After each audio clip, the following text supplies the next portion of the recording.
What if I told you that this photo hides the most disturbing secret? Something so horrifying you can't even imagine. The smiling little girl in the picture is 4-year-old Heidi Jones, and she's standing at the very crime scene where she discovered her mother's lifeless body just days before this photo was taken.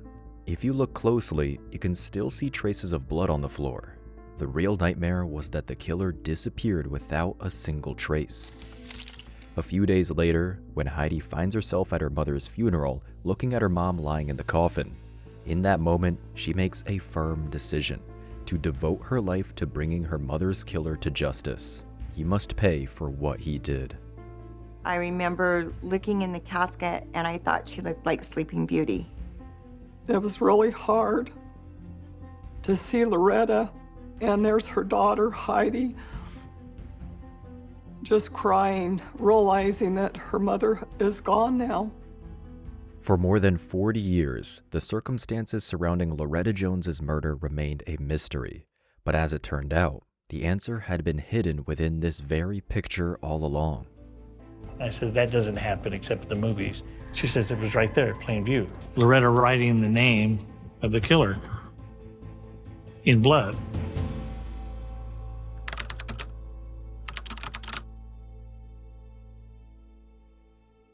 As the sun dipped below the horizon on a warm summer evening, 4-year-old Heidi Jones was getting ready for bed when her mother, Loretta, gently pushed the bedroom door open. That night, my mom came to my bedroom and she told me, don't come out. And I believe that if I heard any sound or anything that night, I did what my mom told me to do, and I didn't go out. The next morning, Heidi recalled her mother's words from the night before and hesitated, peeking through the keyhole before stepping into the living room. As she slowly opened the door, she caught sight of something lying on the floor. After that, everything became a blur, as if her memories had been wiped away. My next vivid memory is I am out on the front porch, and my next door neighbor is out there digging for worms. He says, Heidi, come here, I have to show you something. And I says, I can't. I think my mommy's dead. When police arrived at the scene, they found Loretta lying motionless on the floor, partially dressed. There was blood everywhere, on the couch, the walls, covering nearly every surface. She had been essayed. She was stabbed twice in the chest and 17 times in her back. Her throat was attempted to be cut.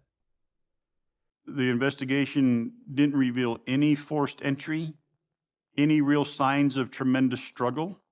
There wasn't tipped over furniture, there wasn't broken windows, the door jamb wasn't broken. Investigators collected a significant amount of forensic evidence: fingerprints, blood samples, and fibers from the carpet and couch upholstery. Meanwhile, little Heidi had spent the morning at a neighbor's house. Detectives waited for her relatives to arrive before speaking with her, the only potential witness to the crime. When Heidi's grandparents arrived, detectives carefully asked the little girl about what she had seen and heard the previous night. A 4-year-old child, of course, couldn't say much, but one thing she was sure of: her mother hadn't screamed, cried, or called for help. The 4-year-old's memory was murky, except for one very important detail. I remember telling my grandma what I could possibly remember. I said, Tom did it. Tom killed my mom. That's how investigators got their first clue: a name. Just Tom. No surname, no photo, no description. It was the only thing little Heidi could recall about the man who had taken her mother from her. But even that small detail spoke volumes. Tom was clearly someone who had been in Loretta's life regularly, familiar enough for a 4-year-old to remember. Heidi wouldn't have recalled his name unless he had spent time in their home, or if she hadn't recognized his presence behind her bedroom door that night. While Loretta's family and friends struggled to think of anyone named Tom, detectives uncovered a new lead: an odd incident that had occurred just 3 blocks from Loretta's home, and more importantly, shortly before her tragic death. That evening, 10-year-old Lori Kulo was cycling around the house while her older brother played ball with his friend. At one point, she rounded the corner and saw the boys go inside. As the sky grew darker, Lori decided to follow them, but as she was heading home, a man suddenly appeared in her path. He grabbed her and forced her against the side of the house, holding her arms behind her back. He was stepping on my feet and another hand over my mouth. I was trying to scream and I couldn't get the scream out. It just wouldn't come out. I was terrified. I couldn't get away from him. Fortunately, when the man's grip on Lori's mouth loosened for a moment, she didn't panic and screamed at the top of her lungs. Her brother, her stepdad, and her brother's friend ran outside to see what was going on, and they saw this suspect running. She pushed her away and ran off in the direction of the south. 3 blocks down, he was near Loretta Jones's house. Detectives quickly concluded that the attack on Lori and Loretta's death were linked, so they focused their search on a single suspect. The police combed the area, questioning anyone who had been near Jones's house or in the surrounding neighborhood. They found an individual that was hitchhiking from Price to the town of Provo. This gentleman was carrying a pocket knife with what they thought was blood on it. The man was arrested and taken to Price, but when Lori Kulo arrived with her mother for the identification, she quickly stated that it wasn't him. The knife didn't match the injuries on Loretta either. To make matters worse for the police, the man was able to prove that he had been nowhere near the area at the time of the crime. The unfortunate hitchhiker was released. Suddenly, the call that reached the sheriff's office on August 1st gave investigators a real sense of hope. The caller suggested that detectives take a closer look at a local railroad worker named Tom Egley. I knew that Loretta had dated Tom Egley one time on a blind date. I thought she didn't like him and she didn't want anything to do with this guy. Still, given what little Heidi had said, every lead needed to be thoroughly vetted. Tom had been staying at a motel in Helper, Utah, with his pregnant girlfriend, who was just a month away from giving birth. Detectives picked him up and brought him to the sheriff's office for questioning. As expected, he denied any involvement and shared his version of the events from that night. He claimed that a group of teenagers had given him a ride and dropped him off in Price, near a small local diner. There, he grabbed a burger, sat on the curb, and ate it. After that, he stayed in Price and was just wandering around and window shopping. He insisted he had never been anywhere near the homes of Lori Kulo or Loretta Jones. Staff at the Highway Rendezvous Bar on Spring Glen Road confirmed that Tom Egley had been there on the night of July 30th, between 11 o'clock and 11:30 p.m. However, the bar owner noted that Egley appeared tense and uneasy. There were also red stains on his shirt, but when asked about them, he claimed he had been painting and that the marks were just red paint. The cops met up with Tom at his apartment and he allowed them in to let them search his room. They did take a pair of Levi's that Tom said he was wearing that night and a shirt. Detectives collected Egley's clothing for forensic analysis and took samples of his hair, blood, and fingerprints. It was all sent to the FBI crime lab in Washington, D.C. A month later, the test results came back. Fibers from Egley's clothing were a match to those found in Loretta Jones's carpet. With this key evidence, Egley was arrested. Investigators suspected that after attempting to attack an 11-year-old girl, Egley had been chased through the neighborhood. Spotting Loretta's house, he may have chosen it as a hiding place. Detectives then asked Lori Kulo and her older brother to come to the station to see if they could identify Egley as the man who had attacked her that night. Jim Kulo believes that he was looking at the right person, but Lori could not positively ID Tom as the person who grabbed her. During the preliminary hearing, new witnesses came forward, confirming that Tom had been in town on the day of the crime. Later that night, he was also seen at the bar, something investigators were already aware of. However, what once seemed like solid fiber evidence completely fell apart. Since Egley had previously been to the Jones home, it was entirely possible that fibers from the carpets, Loretta's hair, or other traces had naturally transferred onto his clothing. In the end, Tom Egley was released. He had simply been in the wrong place at the wrong time. The detectives started from scratch, with their only lead being the vague recollection of the victim's 4-year-old daughter, which didn't offer much to the investigation. I think a lot of people were confused of what really happened as we were. Where's this guy that killed Loretta? A year after Loretta's death, the case had become as cold as the harsh Utah winter winds. 4 years later, Heidi faced another loss when her grandfather passed away. Mr. Jones never fully came to terms with the death of his daughter, yet the family tried to move on with their lives. As Heidi grew older and started school, her daily routine and new friendships occasionally helped her push the painful memories about the dark days aside.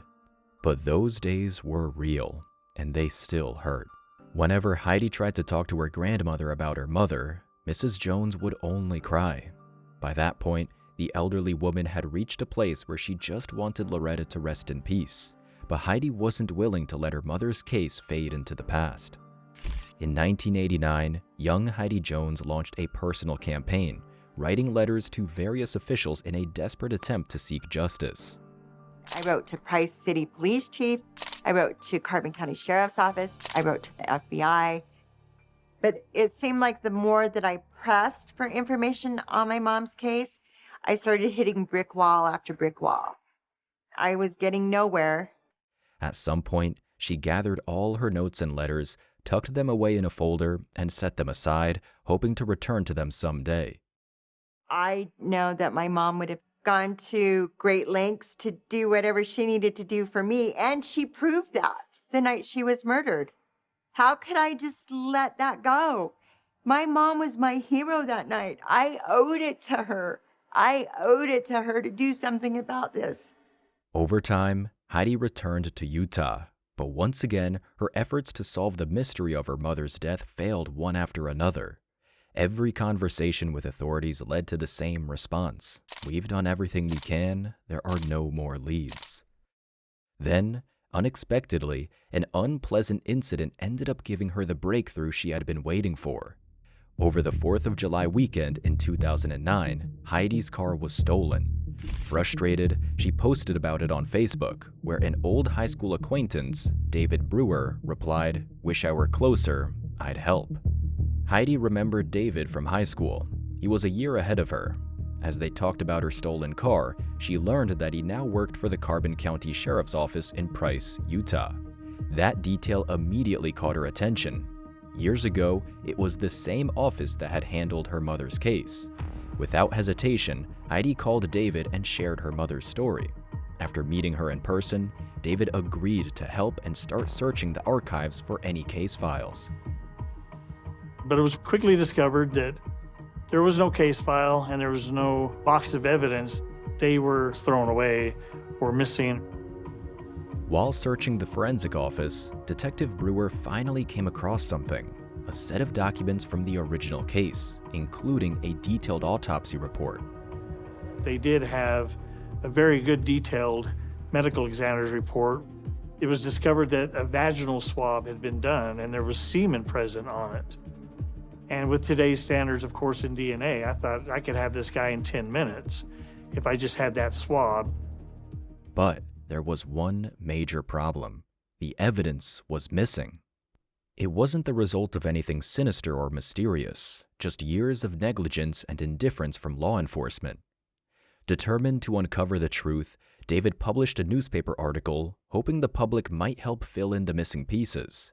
Before long, he received a call from a woman who claimed to have information about the case. She said, "Have I ever seen that Loretta wrote the killer's name in blood?" And I says, "How would you know this anyway? I mean, you weren't allowed in the crime scene." At the time, Heidi was staying with her grandmother. The day after Loretta's body was discovered, Mr. Jones, Heidi's grandfather, asked her and one of his daughters to visit the house. The police allowed them inside briefly to collect some of Heidi's belongings and clothes. The woman who had called the detective insisted she had seen letters T and O written in blood. Loretta had tried to point to her attacker, but hadn't managed to finish writing the full name.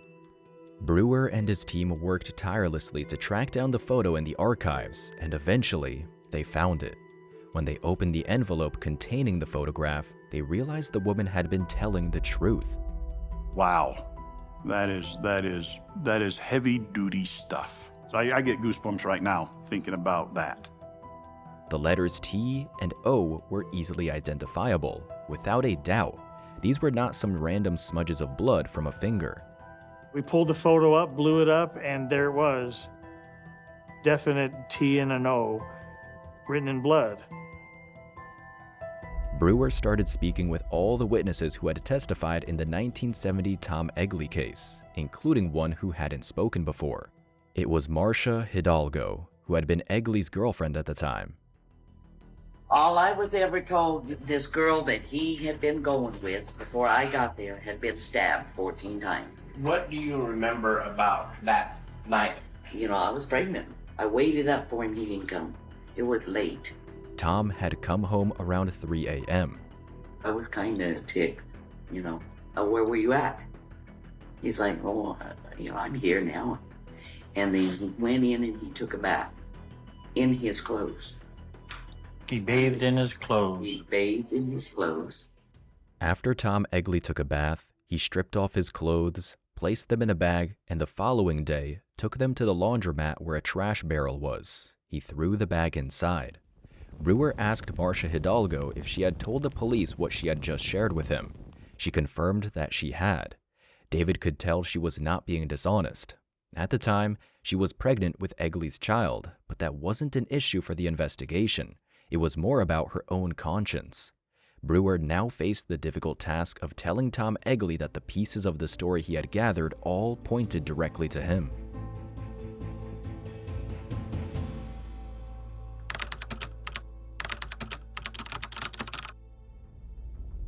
Okay, 11:35 a.m. Approaching the residence of Thomas Edward Egley for interview. Tom Egley was found in Rocky Ford, Colorado. I want to know if we could take some of your time this morning, talk to you about some issues back in Carbon County a few years back. Carbon County. Well, yeah, any idea why you think we might be here to talk to you? Well, years ago, one of my ex-girlfriends was killed. They arrested me for it, but they turned me loose. He repeated the same story. I stopped at a drive-in or something there and got me a hamburger. I know I sat down on the curb and ate it. There was nothing going on, so I headed back. Marcia was at the hotel with the baby, so she knew I was gone. Loretta's daughter, frankly, named you back then. Well, yeah, she knew my name. I'd been there. Brewer continued to ask him pointed, challenging questions, pushing him for more. Do you think that person would deserve to go to jail now? Depends on whether he's done it again or not, you know. It almost seemed like Tom was hinting that he was the one who had done it and that he should be forgiven since it only happened once. Was that his way of saying it? In the end, though, the detectives walked away with nothing. Something comes up, be sure to call. 40 years had passed, and Brewer felt powerless. He was certain it was Tom, but there just wasn't enough evidence.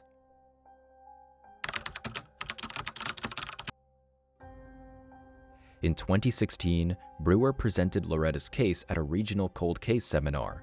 A woman from a private forensic lab stood up and shared that they had successfully extracted DNA from graves even after 50 years. With the advancements in science, she suggested it might be time to exhume Loretta's body. Heidi's reply was quick and firm. "Hand me a shovel, I'll help dig." So as they were pulling the body out of the ground, water started pouring out of the vault. The crime scene investigator looked at it and says, "No, we're not going to find any DNA here." David Brewer chose not to give up, but to bluff instead. He called a journalist friend at the Rocky Ford Gazette, claiming he had a suspect from the area and that DNA had been found on the victim's body during the exhumation. In truth, the DNA wasn't essential. David just needed to make Tom believe it was.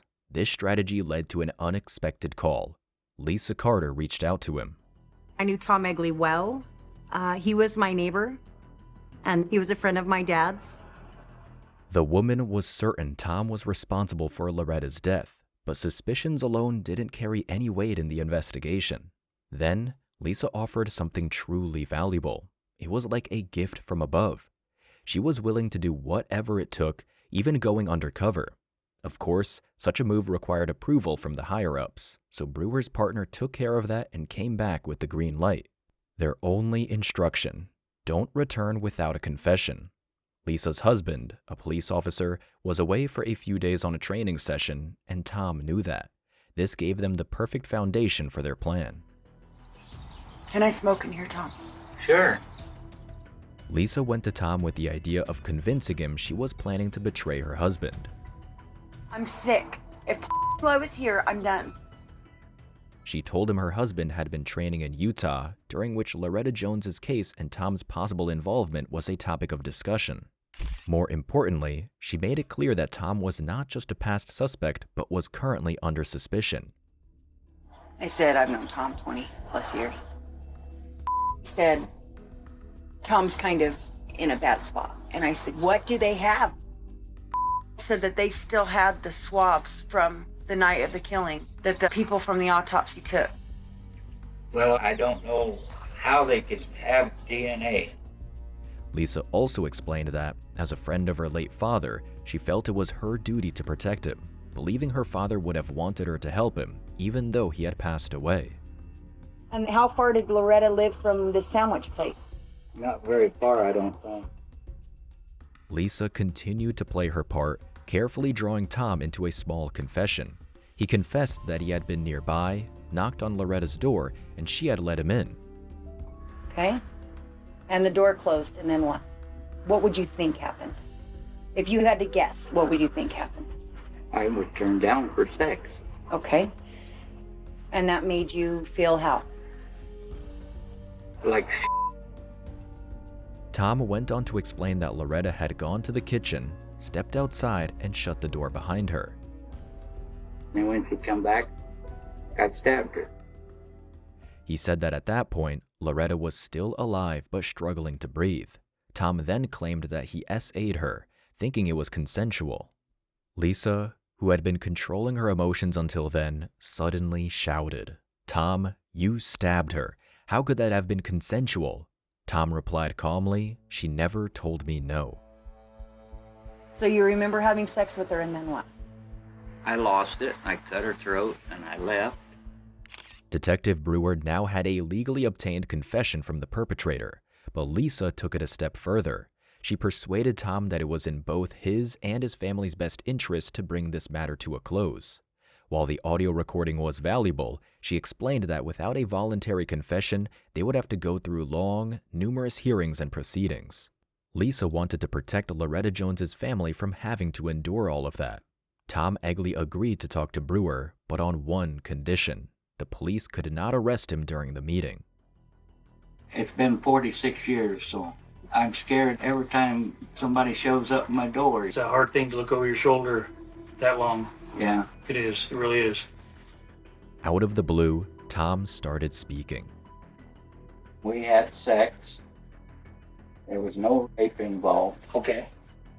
I lost it because I'd been drinking. Do you remember cutting her throat? Yeah, but I don't remember ever stabbing her. Okay. Before the detectives left his house, they asked him one last question. If you could tell Loretta's daughter anything in the world right now, what would you tell her? A few minutes later, Brewer called Heidi to give her the answer to that very question.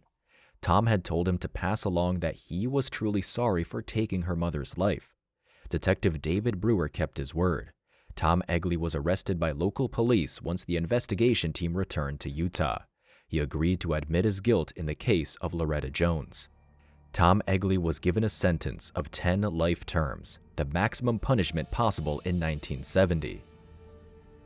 He will be 96 years old when he goes up before the parole board, and I will make sure he doesn't get out. When the verdict was delivered at the trial, he was allowed to speak. He said, "I regret what I did, and I'm surprised that you're doing something about it after 46 years. This wasn't about closure. This was all about getting justice. When David and I first started working together, 1% of all cold cases were solved. 1%. I learned to believe in the impossible. And as long as you have hope, you have a chance.